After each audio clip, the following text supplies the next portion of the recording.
નમસ્કાર, star India TV ન્યૂઝમાં આપનું હાર્દિક સ્વાગત છે। આપ જોઈ રહ્યા છો સ્ટાર ઇન્ડિયા ટીવી ન્યૂઝ, સત્યની વાતે સત્યની સાથે।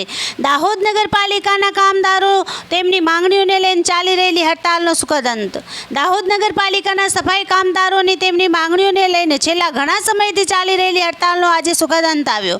છેલ્લા ઘણા સમયથી દાહોદ નગરપાલિકાના સફાઈ કામદારો તેમની હકની માંગણીઓ લઈને નગરપાલિકા સામે વિરોધ પ્રદર્શન અને હડતાલમાં જોડાયા હતા, જેમાં આજે સવારથી અખિલ ભારતીય મજદૂર સંઘ અને વાલ્મીકી સમાજ ગુજરાત સંગઠનના અધ્યક્ષ, કાર્યકર્તાઓ અને નગરપાલિકા અધ્યક્ષ, નગરપાલિકા ઉપપ્રમુખ, નગરપાલિકાના હોદ્દેદારો વચ્ચે બપોરથી બેઠકનો દોર ચાલી રહ્યો હતો, જેમાં નગરપાલિકા અધ્યક્ષ દ્વારા એમની 6 જેટલી માંગોનું સંતોષકારક રીતે સ્વીકાર કરવામાં આવી છે અને તેમને આશ્વાસન આપવામાં આવ્યું કે બાકીની માંગણીઓ પર વિચાર વિમર્શ કરીને સંતોષકારક રીતે બધાના સાથ સહકારથી સ્વીકારવામાં આવશે।